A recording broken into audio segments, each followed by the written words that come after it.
I hereby introduce to you Mr. Michael Veazey. Hey folks, welcome back to Amazing FBA. Today we are dealing with the fifth and final part of how to increase your profits on Amazon. So there are basically only two basic ways to increase your profits in any given business at all, which is increase your income and lower your costs. It sounds obvious, but people forget about the cost lowering side particularly. They get very excited about sales and they just throw the kitchen sink in. And God knows I'm guilty of that as a typical entrepreneur. We all get very excited about sales and expansion, right? The sexy stuff, but actually the old costs just tend to creep up in parallel, and that's actually no good. What we want to do is get the income to go up like that and the cost to go up like that, or even stay the same or even go down. So the thing that's really can be a killer sometimes is the indirect costs or the overheads, because they don't go up in proportion to your sales. So you really got to keep an eye on overhead. That really can kill your business profit. But the other aspect that is even more relevant, I think, when you are really making big orders, or actually just generally to keep an eye on just pretty constantly, is your direct cost, right? Which splits out into basically, I would say, two things in Amazon specifically, although it's true for eBay or running your own e-commerce business. One is total landed cost. That is everything, the manufacture, the freight, any duty you've got to pay, VAT if you're coming into the UK or European Union generally, and they are both the same thing at the moment, even though in theory in future they're going to be separated. And then any Amazon inbound shipping and sort of prep costs as well if you're getting stuff landed in the warehouse in the USA, etc. Right? So the basics are pretty simple. The cost of goods sold is your sort of direct cost, so that splits out into the tangible landing costs, and then of course your Amazon costs as well, which splits out into your fulfillment costs and your commission, the sales commission that Amazon takes off you. Normally 15%, can be 25% in areas such as jewelry, and probably jewellery, I should say. I can't even say that word, but you know what I'm trying to say, jewels. Pretty stuff for ladies, mostly ladies.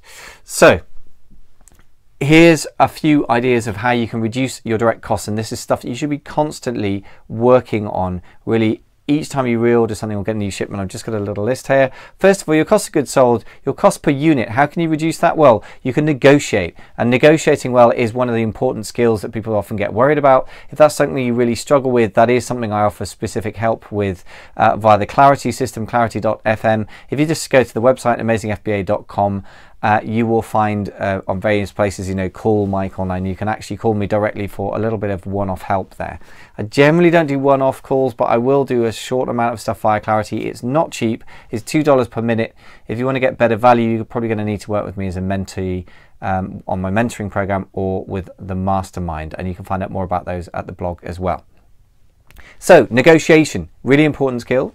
You can just order more. So obviously you tend to get bulk discounts if you order more stuff, and you just pay less per unit. Now in China, there often aren't such exciting discounts. If you order in the US or the UK, you can probably get some pretty good discounts because there's generally a bit more fat on the bone for the producers. In China, often they run on their rebate from the Chinese government of about 6% or something like that of sales tax, or something along those lines. Anyway, it's pretty small margins, so you may not get amazing results from that, but it does help. Now another way you can do it is freight. First of all, if you are doing air courier, then you're probably getting a pretty easy but not necessarily great value deal. If you're going to do air freight, and the distinction is air courier is UPS, DHL, FedEx, someone like that. Air freight is basically anything where it gets put on a plane where it's going to have to go through more complex customs clearance procedures, so it's not so much for beginners. But if you're going back for reordering, then you might want to consider air freight, but most of us are probably going to look at sea freight at some point. And in order to get a good deal there, you're probably going to just need to make sure you get several quotes from good freight forwarders and compare them. And sometimes for the same shipment, I can tell you that I've had some pretty violently different prices for sea freight. So do compare quotes. Don't ever just assume that one person is going to give you about the same price as everyone else, because in my experience that really isn't true. Okay, just a small hint there. Now another way you can do it is VAT and duty. Now this is a bit of a dodgy one, a bit of a grey area, but if you choose to, and I'm not suggesting that you have to, I'm not advising you, I'm just pointing out what some people do, let me put it that way. Sometimes people will ask their supplier to declare a lower value in the VAT invoice than, or the customs duty on the commercial invoice than the suppliers actually paid them. Technically, it's not a good idea to do this. Some people choose to do it. What it will result in is lower VAT and lower duty costs. Of course, you're increasing the risk of your business exposed to as well, right? I'm not suggesting you should do this. I'm merely flagging up that some people do it, right? So I suppose I should be real life about this. I'm not really advising you to risk your business for the sake of a few dollars really either though. Then when it comes to, so that's your overall cost. So just to revise, your manufacturing costs, your freight costs, and the, you know, any other sort of funny business you can pull with the duty, etc. Now, a couple of other ways you can reduce your supply chain costs if you are selling to the US, and I did this recently as an experiment. If you're selling to the US, then generally if you've got your first shipment coming from China, I'd advise that you get it landed somewhere in the US in an interim warehouse like FBA Inspection, Earth Class Mail, somebody like that, or Easy Prep. They're the ones that spring to mind, and they can check the stuff over for you, make sure it's in good condition. Now, the first time I order from a supplier, I would generally do that.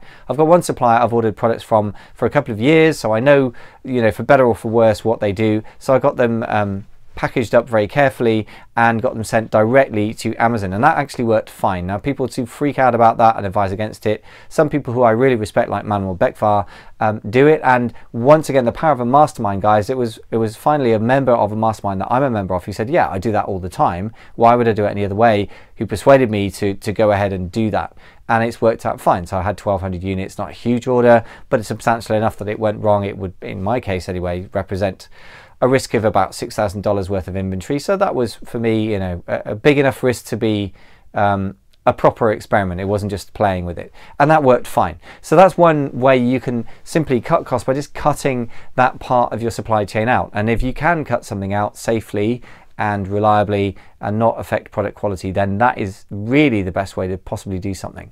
Other than that, of course, you can compare costs between people like in an FBA Inspection, Earth Class Mail, whatever. They tend to change over time to reflect each other, to be quite honest, but you can have a period of a few months where one is substantially cheaper than the other. So that's one way to save money of that bit of the supply chain.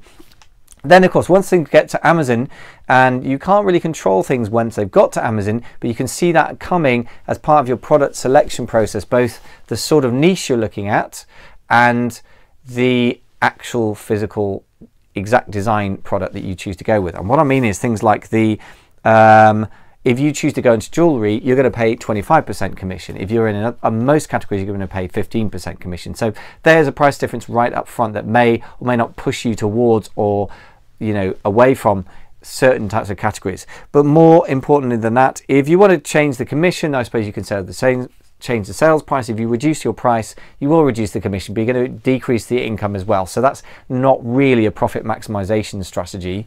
It's something to bear in mind. You certainly need to know your numbers. But more interestingly, I think, is that you can actually look at the cost of fulfillment and the cost of freight and the cost of inbound shipping as a function of either the size of an item or the weight of an item. And you've really got to do your sums. If you're going to do an oversize or heavy item, that can be a place where few people choose to tread, and that can be a great reason for going there, but you must do your numbers first. I had somebody in the mastermind the other day, and if she's listening, she'll know who I'm talking about, and don't take this the wrong way. I'm glad we called it before you went ahead and invested, because somebody was going to order a product that weighed 20 pounds in weight, and the freight was going to be frightening. The inbound shipping is pretty cheap.